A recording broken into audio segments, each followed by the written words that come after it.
যুক্তরাষ্ট্র ইসরায়েলের যৌথ হামলায় ইরানের সাবেক সর্বোচ্চ নেতা আয়াতুল্লাহ আলী খামেনি নিহতের পর তার ছেলে মোস্তফা খামেনি দেশটির সর্বোচ্চ নেতা হিসেবে আত্মপ্রকাশ করেন। কিন্তু এখন পর্যন্ত প্রকাশ্যে দেখা যায়নি মোস্তফা খামেনিকে। এতে মোস্তফার উপস্থিতি নিয়ে সংশয় দেখা দিয়েছে।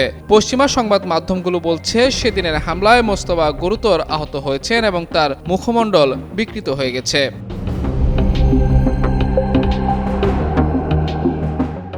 তবে বিপরীত কথা জানিয়েছে ইরানি সংবাদ মাধ্যমগুলো। তাদের দাবি, ওই দিনের হামলায় মোস্তফা পায়ে সামান্য আঘাত পেয়েছেন এবং দ্রুতই তিনি সুস্থ হয়ে উঠছেন। তবে এরপরও সন্দেহ কমেনি, কারণ এখন পর্যন্ত সশরীরে দেখা যায়নি মোস্তফা খামেনিকে।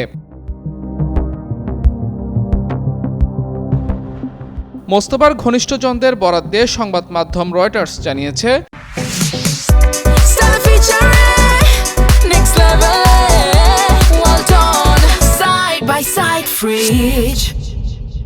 যুদ্ধের শুরুতে বিমান হামলায় গুরুতর আঘাত থেকে এখনও সেরে উঠছেন মোস্তফা। বর্তমানে তিনি অডিও কনফারেন্সের মাধ্যমে ইরানের ঊর্ধ্বতন কর্মকর্তাদের সঙ্গে নানা বৈঠকে অংশ নিচ্ছেন। খামেনির স্বাস্থ্য রাষ্ট্রীয় বিষয় পরিচালনার জন্য উপযুক্ত কিনা এ প্রশ্ন এমন এক সময় উঠছে যখন ইরান কয়েক দশকের মধ্যে সবচেয়ে গুরুতর সংকটের মুহূর্তে রয়েছে।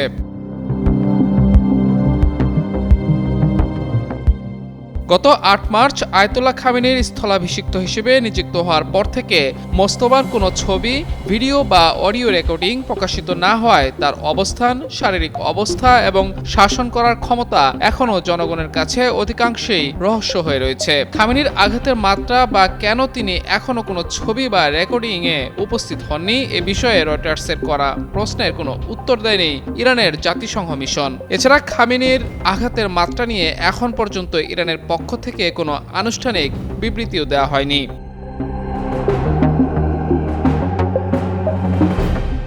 মিডল ইস্ট ইনস্টিটিউটের সিনিয়র ফেলো অ্যালেক্স ভাতানকার মতে, মোস্তফার আঘাতের তীব্রতা যাই হোক না কেন, এই নতুন এবং অনভিজ্ঞ নেতার পক্ষে তার বাবার মতো ক্ষমতা প্রয়োগ করা সম্ভব হবে না।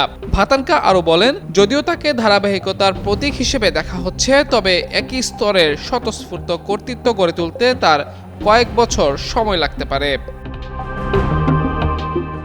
মাহমুদুর রহমান, যুগান্তর নিউজ।